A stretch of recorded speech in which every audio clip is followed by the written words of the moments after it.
Hello, everybody. My name is Jonathan Arteaga, and they say everything nowadays has to be shown in 3D. So if you please give me a quick moment so I can put on my super cool 3D glasses so I can have a better glimpse of each and everyone's beautiful face.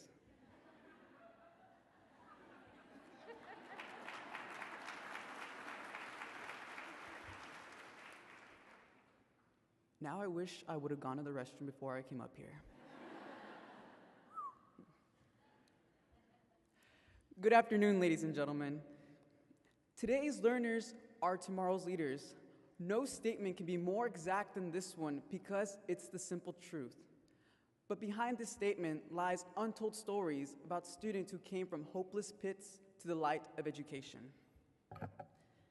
Before becoming a speaker for McAllen High School, I was a thug and a gangster throughout my freshman and sophomore year.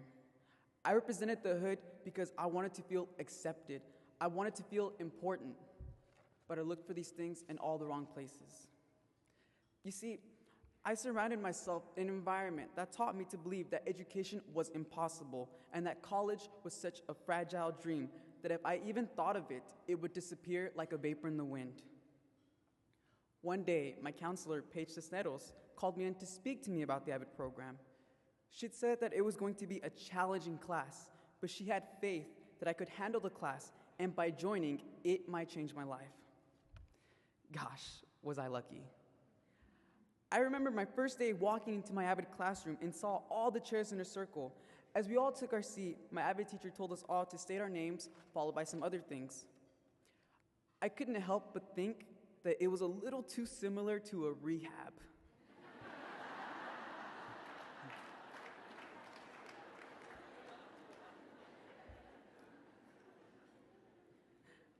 The next 2 years flew by, and day by day, I continued to become more and more active within the gang. Hope for a better future began to fade away. That is until my AVID teacher, Mr. Flores, stepped in to help me make a change. I remember him telling me that I needed to start making the right choices, and I needed to start making the right and smart choices, that it was either my ghetto friends or the AVID program. As a matter of fact, he said, you either shape up or get out of this program. And for all you teachers out there that have the private talks with your students, you know he said a lot more than that.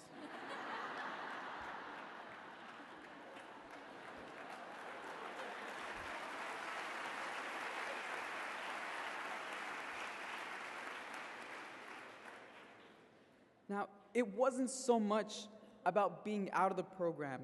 He told me I had to look at the bigger picture. He didn't want me to be another statistic in the dropout category because that's exactly where I was headed. What he saw in me was potential and the possibility of actually being someone when I grew up, a leader. I thought long and hard about my decision and looked him straight in the eye and said, I choose the AVID program.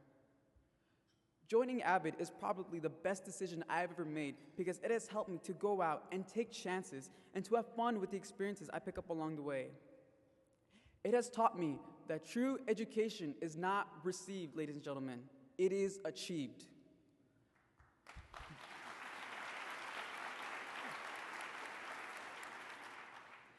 By following what my AVID teacher taught me about Cornell notes, keeping my AVID binder organized, attending tutoring, especially when my grades weren't good, as well as that understanding and asking questions and stating my opinion is vital to learning.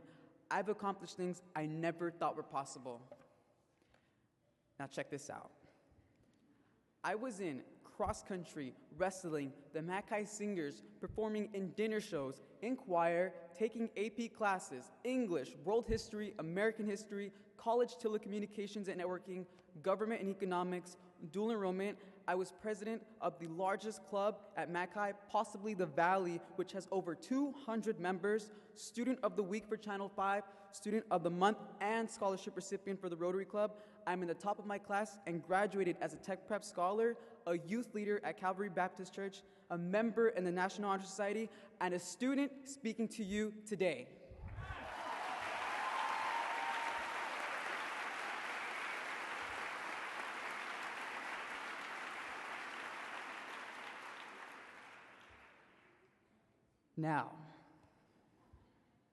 Now, After realizing all these things, I had to do a victory dance. Anybody want to see it? So I saw all the things I did, and I couldn't help but dancing like this.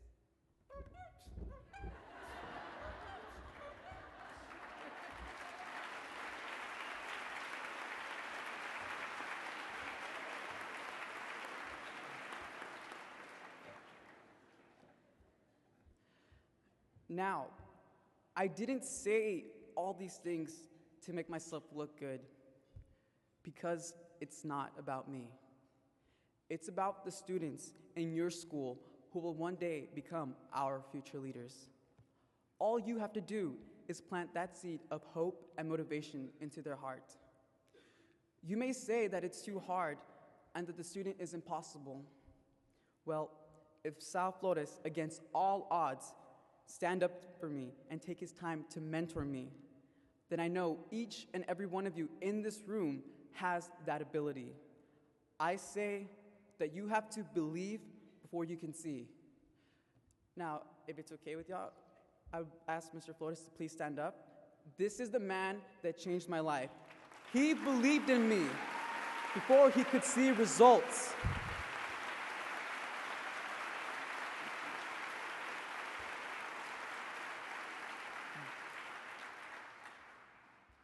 You see, success is never measured on how much you own, but how hard you work for things. I live in a 2-bedroom apartment with my 3 brothers, my father, my aunt, and her son.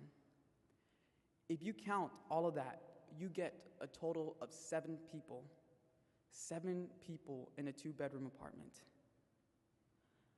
I spend most nights having to sleep downstairs on the couch because my little brothers and I take turns on who gets to sleep on the bunk beds for the week. Sleeping on a couch may not seem much to you, but with all honesty, it can take a lot out of you. My mother always taught me to be grateful for what we had, because as long as we had food, shelter, and healthy bodies, then we were rich in blessings. Sleeping on the couch for endless nights was tough on me, but fate had something else in store, which was the toughest obstacle I've ever faced. It was right after attending a motivational camp that was about chasing our dreams to the fullest. It was on that day that I found out my mother had been deported to Mexico. My heart ached because the woman I loved most was no longer on my side to support me on my drive for college. Seeing my mother be handcuffed and taken away right in front of me made me feel powerless, useless. Now imagine your mother being taken away from you. What would you do? What would you say? How would you feel? When talk arose of us moving to Mexico, my mother immediately said no. She wanted us to continue our studying here in America at whatever cost.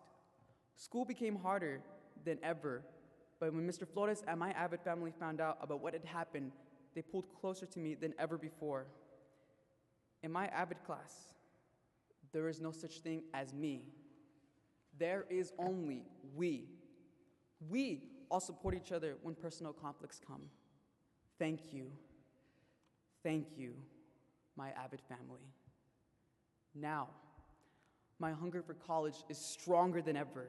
I'm going to attend the University of Texas Pan American, then I'm going to transfer to the University of Texas at Austin. I will graduate and become a lawyer one day, and nothing is going to stop me. It's time to make my parents, who have sacrificed everything for me, proud. It's time to prove to those who never believed in me wrong and give statistics a boost because I'm one more Hispanic who's going to make it to the top.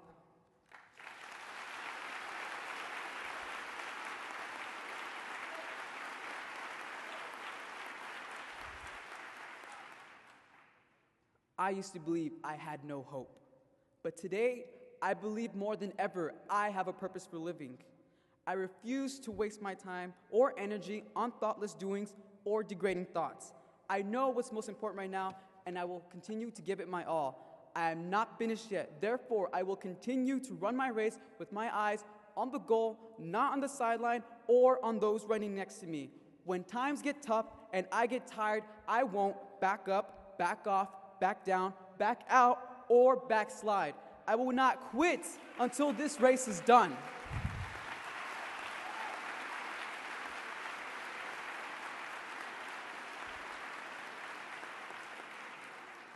These are the words of the AVID family, ladies and gentlemen. These are the words of a learner. These are the words of a future leader. Thank you and God bless.